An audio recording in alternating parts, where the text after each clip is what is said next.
देखिए, यह जो है ना सांगठनिक सत्र 2025 से 28 का राष्ट्रीय अध्यक्ष का चुनाव हुआ। राष्ट्रीय अध्यक्ष को अधिकृत कर दिया गया था राष्ट्रीय कार्यकारिणी गठन करने के लिए। तो यह सब जुलाई में ही हो गया था, लेकिन चूंकि उस समय इसलिए बैठक नहीं हो पाई कि विधानसभा का चुनाव था।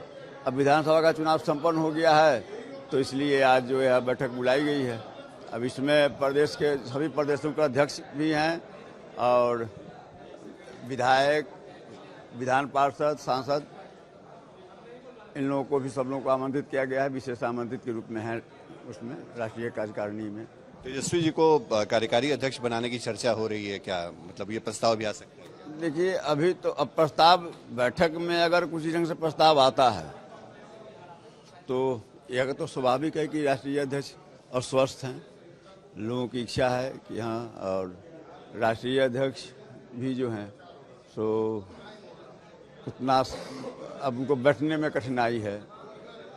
तो ये सब है परिस्थिति। अब देखिए, अगर बैठक में उस ढंग से प्रस्ताव आएगा तो निश्चित रूप से विचार उस पर होगा। बिल्कुल, पार्टी की मजबूती के लिए, संगठन को धारदार बनाने के लिए तेजस्वी प्रसाद यादव जी को कार्यकारी अध्यक्ष के रूप में नियुक्त कर करके आगे बढ़ाना चाहिए। जिस तरीके से उन्होंने पिछले कई वर्षों से पार्टी की मजबूती के लिए काम किया, हम लोग को पूरा भरोसा है कि आने वाले दिनों में पार्टी पूरा मजबूत होकर करके और संगठन स्तर पर धारदार होगा, तभी हम लोग आगे बिहार में बदलाव के लिए काम कर पाएंगे। चर्चाएं तो देश में पत्रकारिता अगर है, जब तक चर्चाएं तो चलती रहती है, लेकिन क्या होना है नहीं होना ये तो पार्टी निर्णय लेती है। और कोई भी पार्टी इस देश में ऐसी नहीं है जो बिना संगठन का काम कर सकता है। तो पार्टी का संगठन मजबूत हो,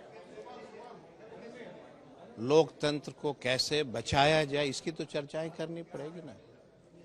आप देख रहे हैं ना, अमेरिका, फ्रांस, लंदन ऐसे अखबारों में कितनी बड़ी बड़ी बातें हो रही है देश के बारे में कि वहाँ की लोकतंत्र ध्वस्त हो जाएगी। तेजस्वी जी को अगर नेतृत्व मिलता है राष्ट्रीय कार्यकारी अध्यक्ष का, तो लगता है कि पार्टी को फायदा होगा इससे?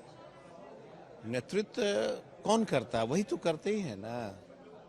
सारे कार्यकर्ताओं को दिशा निर्देश तो वही देते हैं ना।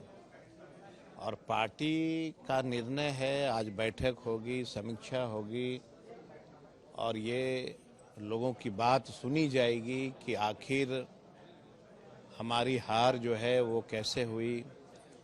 और इस हार को तो हम लोगों ने कभी हार माना ही नहीं। जो 80,000 वोट लाए वो 1 लाख वोट ला के हार जाते हैं चुनाव। इलेक्शन कमीशन ने कहा कि 6 करोड़ समथिंग जो है वोटर है हमारे, और जब वोट गिरता है तब 7.5 करोड़ के आसपास वोटिंग हो जाती है।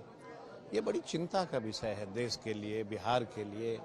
ये सब चीज़ पे चर्चाएं होंगी। अभी तो अध्यक्ष कौन होगा अभी इसकी चर्चा नहीं है। अभी चर्चा ये है कि लोकतंत्र को बचाया कैसे जाए।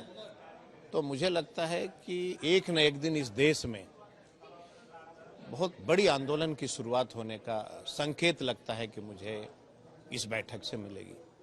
राष्ट्रीय जनता दल के कार्यकारिणी की बैठक है और जन समस्याओं को लेकर के बड़ी लड़ाई के रास्ते तय किए जाएंगे, उस पर चर्चा होगी।